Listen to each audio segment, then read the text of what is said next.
जय मसीह की यह सजीव वाहिनी है। दैनिक प्रेरणा में आपका स्वागत है। आज का विषय है यीशु का पुनरुत्थान, मृत्युंजय यीशु। आइए हम पढ़ते हैं मत्ती रचित सुसमाचार 28 अध्याय 1 से लेके 10 तक हम वचन हम लोग पढ़ते हैं। सप्त के दिन के बाद सप्ताह के पहले दिन पौ फटते ही मरियम मगदलिनी और दूसरी मरियम कब्र को देखने आई, और देखो एक बड़ा भूकंप हुआ, क्योंकि प्रभु का एक दूत स्वर्ग से उतरा और पास आकर उसने पत्थर को ढुलका दिया और उस पर बैठ गया। उसका रूप बिजली का सा और उसका वस्त्र बर्फ के समान उज्जवल था। उसके भय से पहरुए कांप उठे और मृतक समान हो गए। स्वर्गदूत ने स्त्रियों से कहा, मत डरो, मैं जानता हूँ कि तुम यीशु को जो क्रूस पर चढ़ाया गया था ढूंढती हो। वह यहाँ नहीं है, परंतु अपने वचन के अनुसार जी उठा है। आओ यह स्थान देखो जहाँ प्रभु पड़ा था, और शीघ्र जाकर उसके चेलों से कहो कि वह मृतकों में से जी उठा है, और वह तुमसे पहले गलील को जाता है। वहाँ उसका दर्शन पाओगे। देखो, मैंने तुमसे कह दिया। वे भय और बड़े आनंद के साथ कब्र से शीघ्र लौटकर उसके चेलों को समाचार देने के लिए दौड़ गई। तब यीशु उन्हें मिला और कहा, सलाम। उन्होंने पास आकर और उसके पांव छूकर उसको दंडवत किया। तब यीशु ने उनसे कहा, मत डरो, मेरे भाइयों से जाकर कहो कि गलील को चले जाए, वहां मुझे देखेंगे। हम लोग ये वृत्तांत जब हम बाइबल में से पढ़ा है, तब हम लोगों को क्या हुआ, कैसे प्रभु यीशु मसीह कब्र में से जी उठा है, मृत्यु में से जी उठा है, और अपने जो बहनें थी जो प्रभु यीशु मसीह को देखने के लिए गई है, और वहाँ पर जाकर उन लोगों ने बहुत ही चमत्कार, बहुत ही खुशी की बात वहाँ पर उनको देखने के लिए मिली। और स्वर्गदूत स्वयं उनको ये शुभ समाचार, शुभ वार्ता उनको दे रहे कि प्रभु यीशु मसीह जी उठा है। उसके वचन के अनुसार जैसे उसने कहा था वैसे उसने करा है और उठा है, वो जी उठा है मृत्यु में से। अब हम कोई भविष्यवाणी जैसे करी है प्रभु यीशु मसीह के जी उठने के बारे में, वो हम लोग पढ़ते हैं।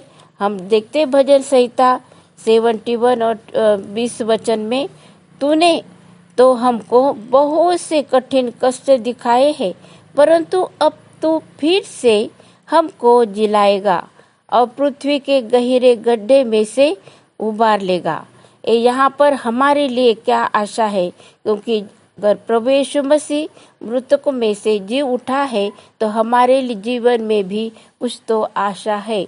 परंतु अभी हम देखते भजन संहिता 49 और 15 वचन, परंतु परमेश्वर मेरे प्राण को अधोलोक के वश से छुड़ा देगा, क्योंकि वही मुझे ग्रहण कर अपनाएगा। यहाँ पर अधोलोक जो है, अधोलोक से कोई तो चाहिए छुड़ाने के लिए, तब हमारा छुटकारा हो जाएगा। यहाँ पर ये वचन है कि परमेश्वर मेरे प्राण को अधोलोक के वश से छुड़ा लेगा। यहाँ पर प्रभु यीशु मसीह को अधोलोक से परमेश्वर ने और पवित्र आत्मा के द्वारा छुड़ाया है। पुनरुत्थित परमेश्वर है। हम देखते हैं होशे नबी की किताब 13 अध्याय और 14 वचन, मैं उसको अधोलोक के वश से छुड़ा लूंगा और मृत्यु से उसको छुटकारा दूंगा। हे मृत्यु, तेरी मारने की शक्ति कहाँ रही है? अधोलोक तेरी नष्ट करने की शक्ति कहाँ रही? मैं फिर कभी नहीं पछताऊंगा। यहाँ पर लिखा है, पूछा है कि मृत्यु सबसे हमारा जो अंतिम जो हमारा शत्रु, अंतिम जो हमें नष्ट करने वाला, क्योंकि बहुत हमारी हानि करने वाली जो बात रही थी हमारे जीवन में, वो है मृत्यु। अगर हमारे प्रियजनों की, हमारे घर में कोई लाइफ पार्टनर रहते, अगर उनकी मृत्यु हुई तो उससे बड़ी हानि और कोई नहीं होती है। यहाँ पर एक प्रश्न पूछा है कि कहाँ रहा हे मृत्यु, हे, और यहाँ पर प्रभु यीशु मसीह ने वो मृत्यु पर जय पाया है। मृत्यु से भी वो जीवित हुआ है। मृतक हुआ था, उसको कब्र में रखा था, लेकिन वो जीवित हुआ है।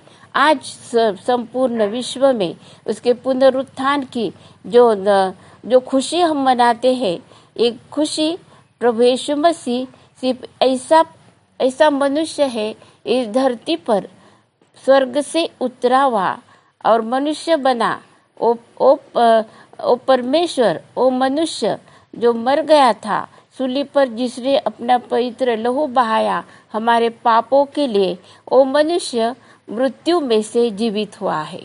और इसीलिए हम लोग उसके पुनरुत्थान का अभी जश्न मनाते हैं। यूहन्ना 5:25 में लिखा है, प्रभु यीशु मसीह ने कहा है, मैं तुमसे सच सच कहता हूँ, वह समय आता है और अब है जिसमें मृतक परमेश्वर के पुत्र का शब्द सुनेंगे, और जो सुनेंगे वे जिएंगे।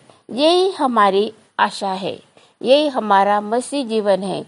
मसीह में जब हम लोग मर जाएंगे, ये जीवन में अगर हम यीशु मसीह पर विश्वास करते हैं और हमारे जीवन को हम यीशु के हाथ में देते हैं, और हम लोगों को मृत्यु होती है शरीर से, और फिर मृत्यु के बाद में भी जो जीवन है हमारे लिए, वो जीने के लिए, सार्वकालिक जीवन के लिए प्रभु यीशु मसीह हमें बुलाएगा, और हम उसका आवाज़ को हम लोग सुनेंगे और हम लोग जीवित होंगे।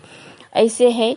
और हम लोग देखते हैं यूहन्ना 6:40 में लिखा है, परमेश्वर ने हमें और भी एक आश्वासन दिया है, और पढ़ते हैं हम, क्योंकि मेरे पिता की इच्छा यह है कि जो कोई पुत्र को देखे और उस पर विश्वास करे, वह अनंत जीवन पाए, और मैं उसे अंतिम दिन फिर जिला उठूंगा। ये है पुनरुत्थान की शक्ति, और पुनरुत्थान जो प्रभु यीशु मसीह का हुआ है हमारे लिए, वो अच्छा है। और जब हम यीशु पर विश्वास करते हैं तो हम भी पुनरुत्थित, हम लोग उठने वाले हैं, हम भी उठने वाले हैं। इसलिए उठेंगे, हम सार्वकालिक जीवन के लिए हम लोग उठेंगे, ऐसे हमारे लिए यीशु मसीह ने बताया है। और हम देखते हैं यूहन्ना 11:25 वचन में लिखा है, यीशु ने उससे कहा, पुनरुत्थान और जीवन मैं ही हूँ। जो कोई मुझ पर विश्वास करता है, वह यदि मर भी जाए तो भी जिएगा। यहाँ पर मार्था और मेरी को यहाँ पर स्पष्ट किया है, प्रभु यीशु मसीह ने जब 4 दिन के कब्र में से जब यीशु ने लाजर को आवाज देके जिलाया, उठाया, तब बताया है, अपने आप को प्रकट करा है, मनुष्य के ऊपर प्रकट करा है कि कौन है वो, और उसने बताया कि पुनरुत्थान और जीवन मैं ही हूँ। अभी हम देखते हैं ये जो सुसमाचार का जो संदेश है, स्वर्गदूतों ने यीशु के पुनरुत्थान का संदेश दिया। और मत्ती 16:21 हम लोग पढ़ते हैं, उस समय से यीशु अपने चेलों को बताने लगा। मत्ती 16:2 और 1 वचन में लिखा है, उस समय से यीशु अपने चेलों को बताने लगा, अवश्य है कि मैं यरूशलेम को जाऊं और पुरनियों और प्रधान याजकों और शास्त्रियों के हाथ से बहुत दुख उठाऊं और मार डाला जाऊं और तीसरे दिन जी उठूं। यहाँ पर प्रभु यीशु मसीह ने स्वयं अपना भविष्य, उसके साथ में क्या होने वाला है, ये सब कुछ अपने चेलों को बताया। लेकिन चेलों ने उसके ऊपर ज़्यादा ध्यान नहीं दिया, मन से उसकी बातों को नहीं सुना। लेकिन जब वो जीवित हुआ तब वो सब कुछ उनको याद आया कि यीशु मसीह ने हमें ये सब कुछ बताया है। आज का वचन हमारे लिए ये है कि प्रभु यीशु मसीह का जो पुनरुत्थान है, वो जब हम उस पर विश्वास करते हैं तो हमारे लिए भी वो पुनरुत्थान की जो शक्ति है हमारे जीवन में कार्य करती है। वो कैसे कार्य करती है कि जब हम परमेश्वर से दूर है, हमारा जीवन अंधकार में है, तो हम पुनरुत्थित होते हैं, हम जी उठते हैं और जो जीवन मृत्यु का जो जीवन है, अंधकार का जीवन है, वो हमारे जीवन में से निकल जाता है और हमें नया जीवन मिलता है। जब हम प्रभु यीशु मसीह में हैं तो हम नई सृष्टि है, नई उत्पत्ति है, हमारा पुनरुत्थान हुआ है, हम नए जीवन की चाल चलते हैं, हम प्रकाश के ज्योति के हम पुत्र होते हैं और हम परमेश्वर के संतान कहलाते हैं। ये पुनरुत्थान का संदेश है कि हमें परमेश्वर ने अंधकार की शक्ति से छुड़ाया है, हमें उसने प्रकाश में लाया है। अभी हमें उसने एक आशा दी है कि हम एक पवित्रता का जीवन बिता सकते हैं। पापों से हमें छुटकारा पूर्णता से मिल चुका है और यही जीवन में हम एक पुनरुत्थित जीवन और एक अच्छा जीवन यीशु मसीह के साथ में हम लोग बिताते हैं। आइए ये पुनरुत्थान का जो ताकत है, जो पुनरुत्थान की जो सामर्थ्य है, आपके और मेरे जीवन में कार्य करे। हम एक वचन पढ़ते, पहले थिस्सलुनीकियों की पत्री 4 अध्याय 16 वचन, क्योंकि प्रभु आप ही स्वर्ग से उतरेगा, उस समय ललकार और प्रधान दूत का शब्द सुनाई देगा और परमेश्वर की तुरही फूकी जाएगी और जो मसीह में मरे हैं वे सब पहले जी उठेंगे। यही हमारे लिए आशा है, हम जी उठेंगे। जब भी इस समय का पूरा होने के बाद में परमेश्वर ये सब कुछ करेगा। हम जब जो मसीह को, जो प्रभु यीशु मसीह को पहचाना है, जिन्होंने प्रभु यीशु मसीह को परमेश्वर का पुत्र मेरे लिए दुनिया में आया, अपना लहू बहाया और तीसरे मारा गया और वो कब्र में रखा गया उसको, और तीसरे दिन वो जीवित हुआ। ये सब कुछ सच्चाई हम जब ग्रहण करते हैं हमारे दिल में, हमें पुनरुत्थान की शक्ति को हमारे जीवन में भी हम अनुभव करते हैं। आइए हम यीशु की शांति आपके और मेरे हृदय में राज्य करे। हम प्रार्थना करते, यीशु हम तुझे धन्यवाद देते हैं, तू स्वर्ग छोड़कर हमारे लिए इस दुनिया में आया, हमारे लिए तूने दुख उठाया और हमारे लिए तू मारा गया, गाड़ा गया और तू तीसरे दिन जीवित हुआ। तू पुनरुत्थित परमेश्वर है, हम तुझे धन्यवाद देते हैं। आइए हम आशीर्वचन पढ़ते हैं। अब जो तुम्हें ठोकर खाने से बचा सकता है और अपनी महिमा की भरपूरी के सामने मगन और निर्दोष करके खड़ा कर सकता है, उस एकमात्र परमेश्वर हमारे उद्धारकर्ता की महिमा और गौरव और पराक्रम और अधिकार हमारे प्रभु यीशु मसीह के द्वारा जैसा सनातन काल से है, अब भी हो और युगान युग रहे। आमीन।